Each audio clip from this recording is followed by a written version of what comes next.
Levítico capítulo 14, segunda parte. Estamos hablando de la purificación de la lepra en este capítulo. Y bueno, recordarán ustedes que en la primera parte de este estudio analizamos los simbolismos impresionantes de la ceremonia ritual que, pues por supuesto, que nos conectaron con la salvación de Yeshua para el caso de las personas que están siendo ya sanadas de su lepra. Recordemos que uno de los simbolismos con los cuales se identifica la letra tiene que ver con el pecado. Y en el estudio anterior analizamos hasta el versículo 7. Continuamos en el versículo 8 de Levítico 14. Dice: y el que se purifica lavará sus vestidos y raerá todo su pelo y se lavará con agua y será limpio, y después entrará en el campamento y morará fuera de su tienda 7 días. No podía entrar de inmediato a la casa, precisamente porque esto era un proceso, no era de inmediato. Dice verso 9: y el séptimo día raerá todo el pelo de su cabeza, su barba y las cejas de sus ojos y todo su pelo, y lavará sus vestidos, y lavará su cuerpo en agua y será limpio. Era necesario que se quitaran todo el pelo del cuerpo para evitar que alguna partícula de la contaminación pudiera generar una nueva contaminación en el cuerpo de la persona que había ya sido sanada. El lavado de ropas, pues, por supuesto que era literal, claro. Sin embargo, bueno, pues esto a nosotros en un momento dado, aplicando la simbología acerca de lo que representa haber sido sanado de la lepra hoy en día, lo entendemos como un tiempo después de aquella de la tribulación que ha sido profetizada, un tiempo en el que los que hayan sido librados de la tribulación serán aquellos que hayan lavado sus ropas en la sangre del Cordero, una vida transformada en testimonio de que la expiación de la sangre del Cordero cumplió efectivamente su propósito divino en todos nosotros. Apocalipsis capítulo 7, a partir del versículo 13, dice: entonces uno de los ancianos habló diciéndome: estos que están vestidos de ropas blancas, ¿quiénes son y de dónde han venido? Yo le dije, está escribiendo Juan, dice: Señor, tú lo sabes. Y él me dijo: estos son los que han salido de la gran tribulación y han lavado sus ropas y las han emblanquecido en la sangre del Cordero. Si tú te estás dando cuenta, los elementos simbólicos están totalmente identificados con la obra de redención que hizo Jesucristo en la cruz. Verso 15. Por esto están dice verso 15, por eso están delante del trono de Dios y le sirven día y noche en su templo. Y el que está sentado sobre el trono extenderá su tabernáculo sobre ellos. Ya no tendrán hambre ni sed, y el sol no caerá más sobre ellos, ni calor alguno, porque el Cordero que está en medio del trono los pastoreará y los guiará a fuentes de aguas de vida. Y Dios enjugará toda lágrima de los ojos de ellos. Así es, los lavará el Señor y dará consolación eterna. Así de que bueno, continuamos en el verso 10, dice: el día octavo tomará 2 corderos sin defecto y una cordera de 1 año sin tacha y 2 décimas de efa de flor de harina para ofrenda amasada con aceite, la llamada ofrenda farinácea, es decir, harina, y un log de aceite, una medida de aceite. Así es que una semana después de la primera ceremonia realizada fuera del campamento, que se describe de los versículos 3 al 8, el leproso se acercaba a la puerta del tabernáculo para cumplir estos ritos finales, estos rituales finales de purificación. Dice el verso 11: y el sacerdote que le purifica presentará delante del Señor al que se ha de limpiar con aquellas cosas a la puerta del tabernáculo, todas las ofrendas, a la puerta del tabernáculo de reunión, y tomará el sacerdote un cordero y lo ofrecerá por la culpa con un loc de aceite, y lo mecerá como ofrenda mecida delante del Señor. Un dato curioso es que la ofrenda que se menciona no se describe que sea ofrenda de paz. Si ustedes se dan cuenta en la descripción del pasaje, no se describe como una ofrenda de paz, que normalmente era ofrecida por la culpa. Incluso la escritura no describe la razón por la que se debía ofrecer ofrenda por la culpa, lo que nos podría a nosotros indicar que la condición de la persona que había padecido de esta lepra pues tuviera que ver con alguna transgresión, algún pecado. Por otro lado, se dice que el sacerdote alzaba el cordero vivo junto con el aceite y los mecía hacia los 4 puntos cardinales y luego elevándolos y bajándolos. Ustedes ya recordarán que esto era precisamente lo que hemos visto en otros pasajes acerca de la ofrenda mecida. Y esto representando un sometimiento al Señor de los 4 confines del mundo, de los cielos y de la tierra, es decir, los 4 puntos cardinales, pero también del cielo y de la tierra, un sometimiento total a la potestad del Eterno. Dice verso 13, y degollará el cordero en el lugar que se degüella el sacrificio por el pecado y el holocausto, en el lugar del santuario, porque como la víctima por el pecado, así también la víctima por la culpa es del sacerdote, es cosa muy sagrada. Esto significa que tanto la ofrenda por el pecado como la ofrenda por la culpa, las partes sacrificiales del animal eran colocadas en el altar de los sacrificios. Continuamos en el verso 14, dice, y el sacerdote tomará de la sangre de la víctima por la culpa y la pondrá el sacerdote sobre el lóbulo de la oreja derecha del que se purifica, sobre el pulgar de su mano derecha y sobre el pulgar de su pie derecho. Esta parte del ritual de purificación, si ustedes se dan cuenta, pues es muy similar a una parte del proceso de la consagración de los sacerdotes. Y esto lo analizamos en su momento en el capítulo 8 del libro de Levítico. Dice el Levítico 8 a partir del verso 23, y lo degolló, y tomó Moisés de la sangre y la puso sobre el lóbulo de la oreja derecha de Aarón, sobre el dedo pulgar de su mano derecha y sobre el dedo pulgar de su pie derecho. Hizo acercarse luego los hijos de Aarón y puso Moisés de la sangre sobre el lóbulo de sus orejas derechas, sobre los pulgares de sus manos derechas y sobre los pulgares de sus pies derechos. Y roció Moisés la sangre sobre el altar alrededor.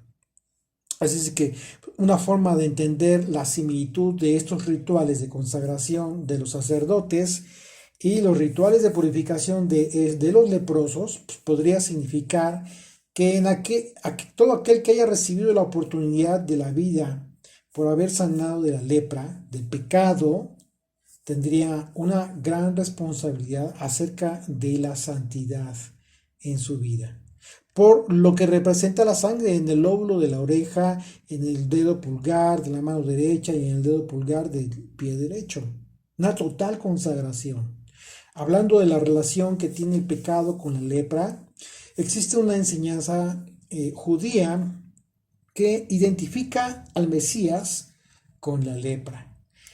Ustedes seguramente han escuchado el tema del Mesías leproso.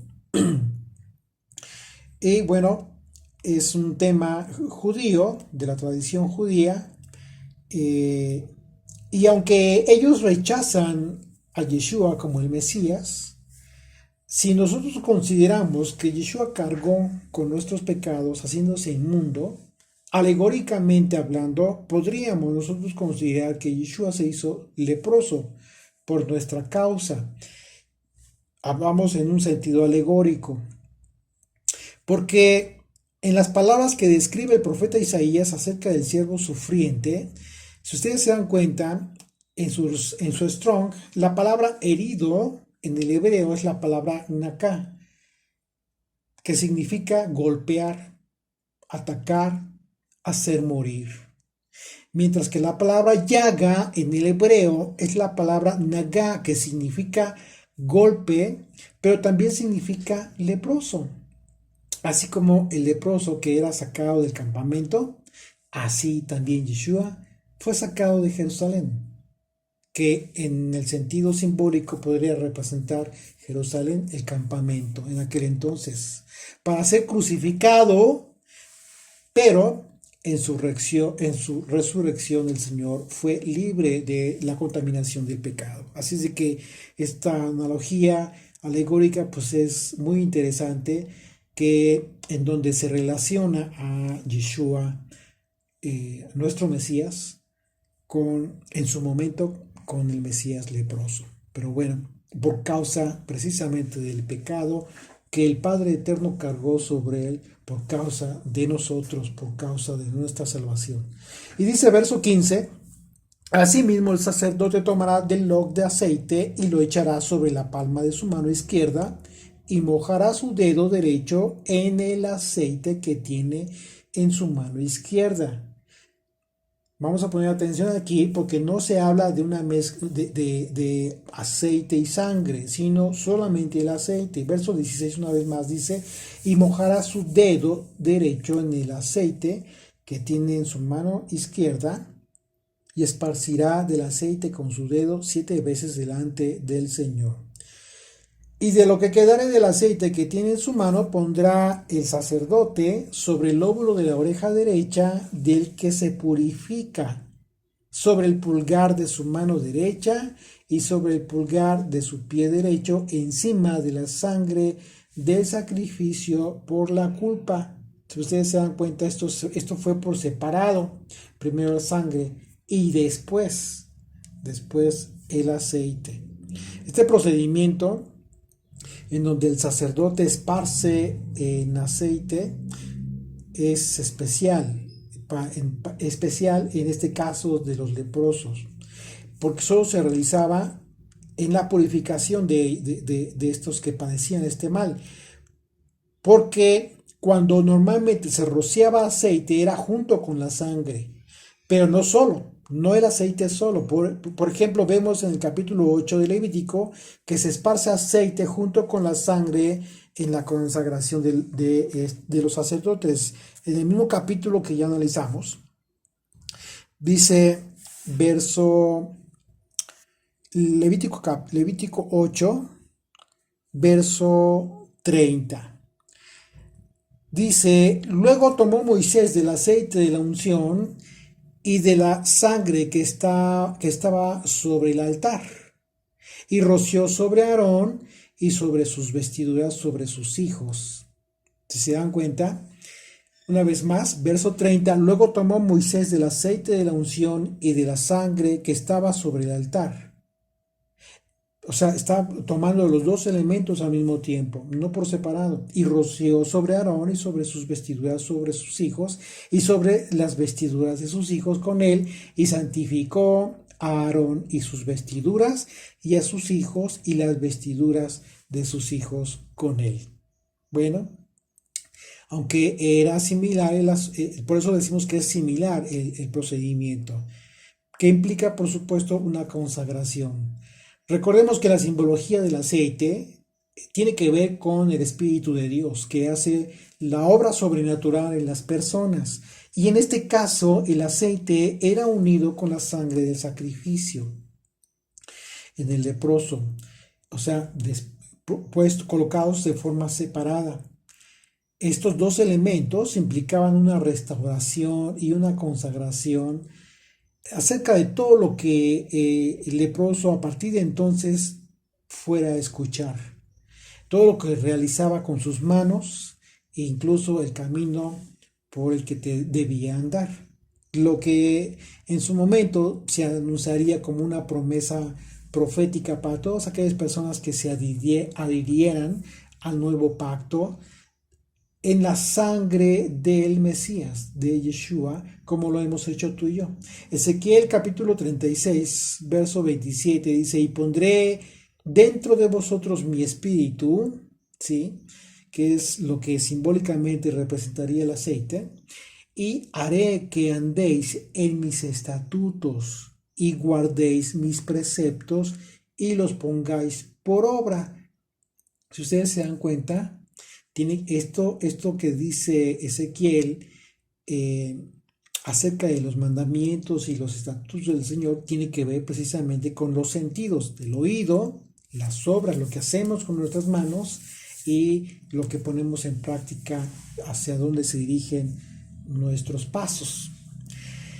Verso 18 de Levítico 14 dice: y lo que quedare del aceite que tiene en su mano lo pondrá sobre la cabeza del que se purifica, y hará el sacerdote expiación por él delante del Señor. Esto es hermoso porque esto era la coronación del ritual sobre el leproso. Porque el aceite sobre la cabeza del leproso sanado era algo similar a lo que se hacía con los sacerdotes y con los reyes. Lo que tiene relación, por eso hablo de una similitud, no significaba que era lo mismo. Y esto tiene relación con las palabras de Pedro respecto a todo aquel que está formando ya parte del pueblo de Dios por aceptar el pacto con el Señor, una alianza con el Señor. Dice Primera de Pedro, capítulo 2, verso 9: mas vosotros sois linaje escogido, real sacerdocio, nación santa, pueblo adquirido por Dios, para que anunciéis las virtudes de aquel que os llamó de las tinieblas a su luz admirable. Este sería el propósito de los leprosos sanados y el propósito de este ritual, que en el espíritu tendría que hacer una convicción real en estas personas para cambiar sus vidas a partir de ese momento.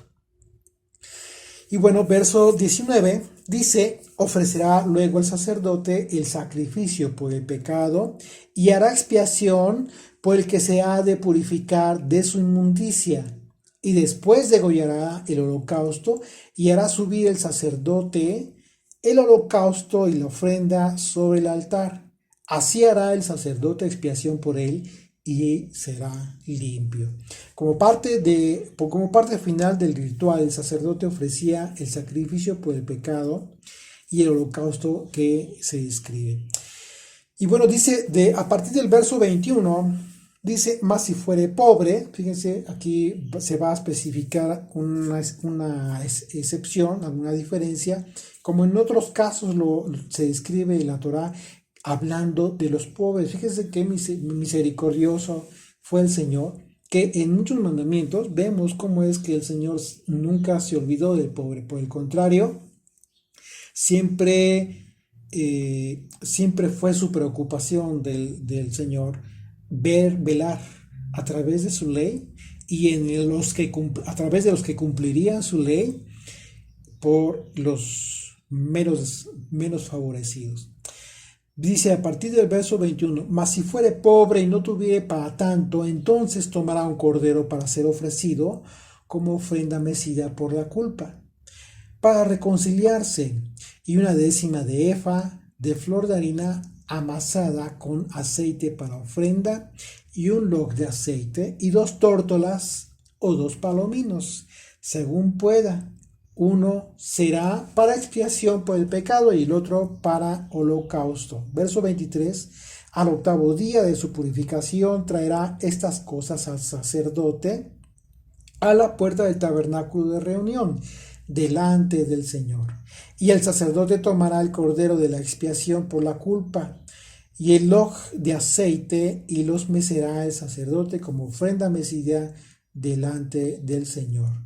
Luego degollará el cordero de la culpa, y el sacerdote tomará de la sangre de la culpa y la pondrá una vez más sobre el lóbulo de la oreja derecha del que se purifica, sobre el pulgar de su mano derecha y sobre el pulgar de su pie derecho.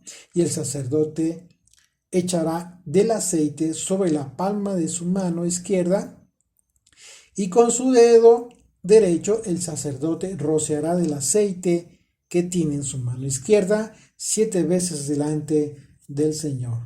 También el sacerdote pondrá del aceite que tiene en su mano sobre el lóbulo de la oreja derecha del que se purifica, sobre el pulgar de su mano derecha y sobre el pulgar de su pie derecho, en el lugar de la sangre de la culpa, encima de la sangre de la culpa. Y lo que dice el verso 29, y lo que sobre el aceite que el sacerdote tiene en su mano, lo pondrá sobre la cabeza del que se purifica. Aquí está la coronación, para reconciliarlo delante del Señor. Asimismo ofrecerá una de las tórtolas y uno de los palominos según pueda. Perdón, o uno de los palominos según pueda. Aquí pudiera entenderse que quizás las tórtolas eran más caras que los palominos. Pero bueno, por eso dice según pueda. Uno en sacrificio de expiación por el pecado y el otro en holocausto, además de la ofrenda, y hará el sacerdote expiación por el que se ha de purificar delante del Señor. Esta es la ley para el que para el que hubiere tenido plaga de lepra y no tuviere más para su purificación. Eso es era una ley especial para los pobres. Entonces, bueno, vemos que si ustedes se dan cuenta, un pobre podía ofrecer 2 tórtolas o 2 palominos en lugar de 2 corderos exigidos por la ofrenda, por el pecado y el holocausto. Sin embargo, aquí vemos que lo que no podía sustituirse era el cordero de la ofrenda por la culpa o la transgresión, porque debía presentarse el cordero. Ya sea que la persona fuera rica o fuera pobre, el cordero debía de ofrecerse. También había y además de esto, pues también había una disminución en la cantidad de harina que se demandaba para esta ofrenda. Así es que, con excepción de esto, pues todo lo demás era exactamente igual como se describe de los versículos 10 al 20 de este capítulo. Y bueno, vemos algo hermoso porque aunque el hombre fuera pobre, el mandamiento no cambiaba en cuanto al animal que se tenía que dar como ofrenda por la culpa. Ya sea rico, como decíamos, o fuera pobre, tenía que dar un cordero por la culpa. Y esta es una enseñanza hermosa que a nosotros nos confirma el precio por el pecado, el precio de haber sido perdonados. El precio es el mismo, sin importar la condición de las personas. Tuvo que haber muerto un cordero santo y sin mancha para expiar tu pecado y mi pecado.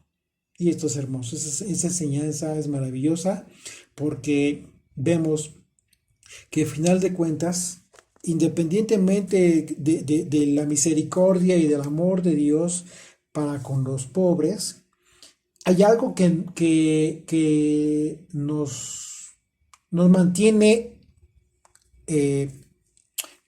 nos identifica, y es precisamente la condición en la que nos encontramos de pecado en un momento dado, antes de entender la cruz, antes de venir al Señor y hacer alianza con Él. Y eso implica a personas que sean pobres o sean ricas, eso no, ahí no hay diferencia. ¿Por qué? Porque de la misma manera en que tú tienes misericordia con el pobre, tienes misericordia con el rico. Lo importante es que unos y otros procedan al arrepentimiento y miren a la cruz. Dice verso 33, continuamos, dice, habló también el Señor a Moisés y a Aarón diciendo, cuando hayáis entrado en la tierra de Canaán, la cual yo os doy en posesión, si pusiere yo plaga en alguna casa de la tierra de vuestra posesión, fíjense, aquí voy a leer una vez más, dice, si pusiere yo plaga de lepra en alguna casa de la tierra de vuestra posesión. Este mandamiento tendría primeramente efectos a partir de que Israel ingresara a la tierra prometida, no antes. Y algo que es notorio, como lo vemos, Es el hecho de que la escritura advierte que Dios pondría plaga de lepra en las casas de los israelitas. Esto nos confirma la hipótesis de que la lepra tenía que ver con un evento sobrenatural del Señor respecto a su pueblo. Sin embargo, también es cierto que la descripción de las afecciones en las casas que se hace en los versículos posteriores, como vamos a ver, pues bien podría tratarse de afecciones en las casas derivadas de problemas relacionados con la construcción, humedades por filtración, etc. Vamos a ver esto, dice verso 35. Vendrá aquel de quien fuere la casa, el propietario, el que esté viviendo en la casa, y dará aviso al sacerdote diciendo, algo como plaga ha aparecido en mi casa. Entonces el sacerdote mandará a desocupar la casa antes que entre a mirar la plaga, para que no sea contaminado todo lo que estuviere en la casa, y después el sacerdote entrará a examinarla. Y bueno, pues aquí estamos viendo en la Torá que al Señor le preocupan los bienes materiales de su pueblo y con mucha mayor razón entonces sus vidas, ¿no? Las vidas humanas. Por eso podemos ver que el procedimiento en el mandamiento implicaba sacar las cosas que tuvieran dentro de la casa para que no se contaminaran igual. Esto era un procedimiento que prevenía que la contaminación se extendiera hacia los enseres de la casa. Y bueno, dice, continuamos en el verso 37, dice, y examinará la plaga. Estamos hablando de que el sacerdote ya llegó a la casa y debía examinar la plaga. Y si se vieren manchas en las paredes de la casa, manchas verdosas o rojizas, las cuales parecieren más profundas que la superficie de la pared, el sacerdote saldrá de la casa a la puerta de ella y cerrará la casa por 7 días, un tiempo de observación, un tiempo en el que nadie absolutamente debía entrar a esta casa. Si por 7 días, dice verso 39, y al séptimo día volverá el sacerdote y la examinará. Y si la plaga se hubiera extendido en las paredes de la casa, entonces mandará el sacerdote y arrancarán las piedras en que estuviera la plaga y las echarán fuera de la ciudad en lugar inmundo y hará raspar la casa por dentro alrededor y derramarán fuera de la ciudad en lugar inmundo el barro que raspen. Tomarán otras piedras y las pondrán en lugar de las piedras quitadas y tomarán otro barro y recubrirán la casa. Aquí nos da una idea de la forma en cómo estarían construidas las casas. Aparte de ser construidas obviamente las piedras eran unidas con barro y el barro en el momento que se desmenuza se hace polvo. Esto todo absolutamente tenía que ser retirado. Similar a lo que sucede cuando en una casa en las paredes, hoy en día hay humedad y esa humedad genera hongo, se ven las paredes verdosas.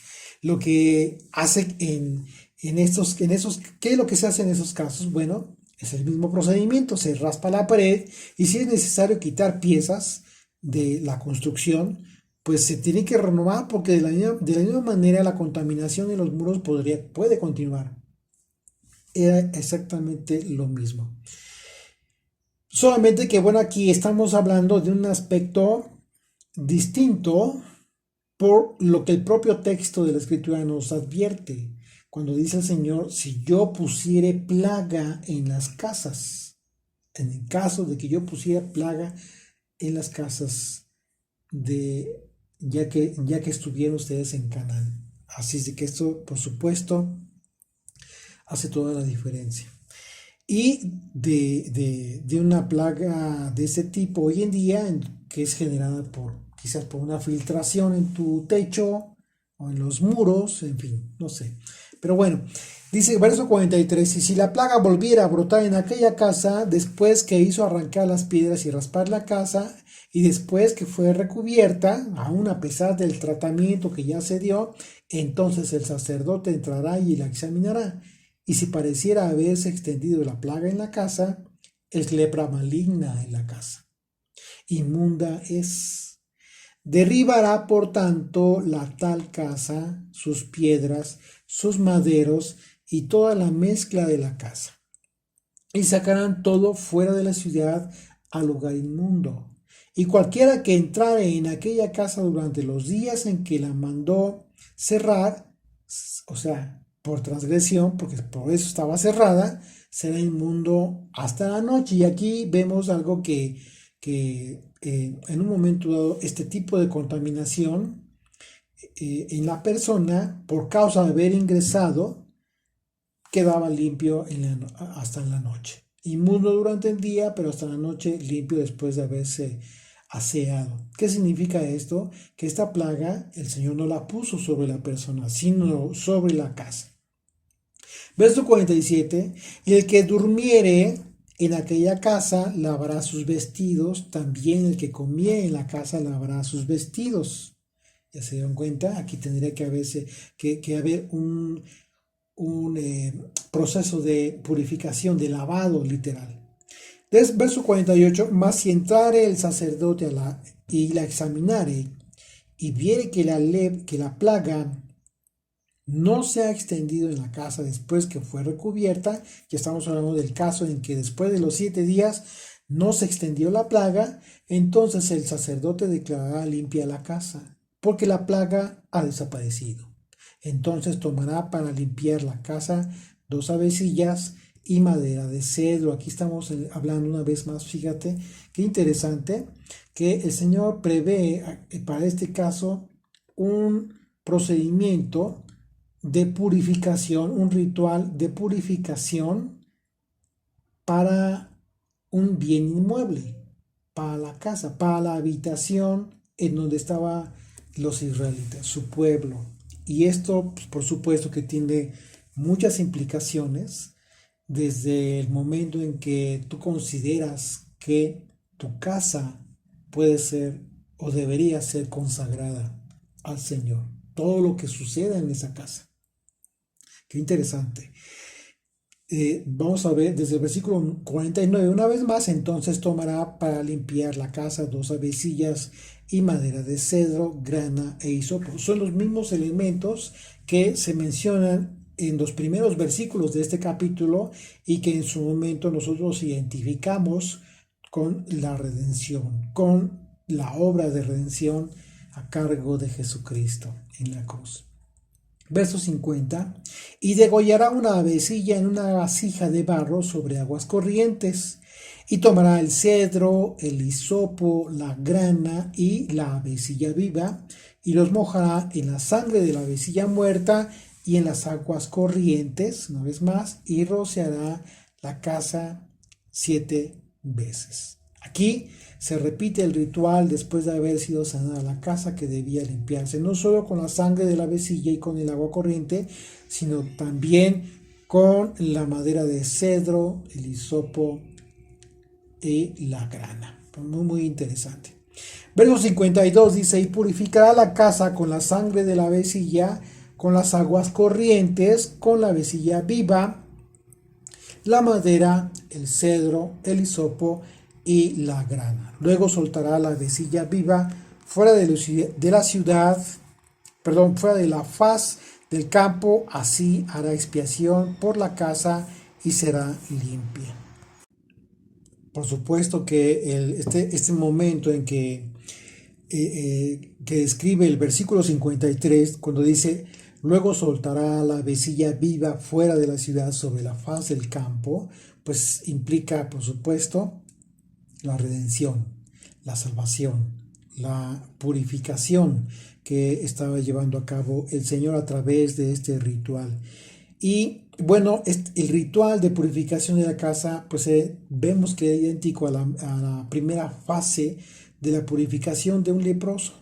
Y se realizaba solo si las piedras afectadas, en este caso, de la casa, tuvieron que ser pues desalojadas, quitadas de la casa, pero en el caso de que el padecimiento hubiese padecido o su color se hubiese atenuado, pues entonces no era necesario ese ritual, a diferencia del proceso de purificación de un ser humano, del leproso sanado. Verso 54 dice: esta es la ley acerca de toda la plaga de lepra y de tiña y de lepra del vestido y de la casa, y acerca de la hinchazón y de la erupción y de la mancha blanca, para enseñar cuándo es inmundo y cuándo limpio. Esta es la ley tocante a la lepra. Todas las hipótesis, variantes que el Señor describió en estos capítulos, pues tiene que ver precisamente con una enseñanza para los sacerdotes, que eran los que iban a inspeccionar, ellos eran los que en su momento tendrían que certificar, como hoy lo hace un médico, acerca de estos padecimientos hasta su sanidad incluso. De manera que también estos principios, todas estas leyes debían enseñarse al pueblo. ¿Por qué? Porque el pueblo debía acudir a los sacerdotes para que ellos certificaran con firma en su momento, pero el pueblo debía identificar estos males para que y estuvieran alertas precisamente. De manera general, la lepra en las escrituras ha simbolizado el pecado que muchas veces no vemos en las personas, pero que a veces, y incluso como vemos a través de estos capítulos, Dios nos enseña que independientemente de que las personas oculten el lado más oscuro de sus vidas, en algún momento será expuesta a su enfermedad, para bien o para mal. Porque el sanarse del pecado, el sanarse de la lepra, tiene que ver con una decisión para confesar delante del Padre eterno nuestro pecado, sin importar en un momento dado cuán rojos como la grana sean nuestros pecados. Si venimos a cuentas, debemos tener la seguridad de que el Señor perdonará nuestra iniquidad, y para no volver a pecar y, en su caso, glorificar su nombre. Yendo Yeshua a Jerusalén, pasaba entre Samaria y Galilea, y al entrar en una aldea le salieron al encuentro 10 hombres leprosos, los cuales se pararon de lejos y alzaron la voz diciendo: Yeshua, Maestro, ten misericordia de nosotros. Cuando él los vio, les dijo: id, mostraos a los sacerdotes. Y aconteció que mientras iban, fueron limpiados. Entonces uno de ellos, viendo que había sido sanado, volvió glorificando a Dios a gran voz, y se postró rostro a tierra a sus pies, dándole gracias. Y este era samaritano. Respondió Yeshua y dijo: ¿no son 10 los que fueron limpiados? ¿Y los 9 dónde están? ¿No hubo quien volviese y diese gloria a Dios sino este extranjero? Y él le dijo: levántate, vete, tu fe te ha salvado. Si en verdad tú y yo estamos agradecidos por haber sido sanados de nuestra lepra, entonces glorifiquemos el nombre del Señor en gratitud por lo que ha hecho por nosotros, porque para siempre es su misericordia. Amén.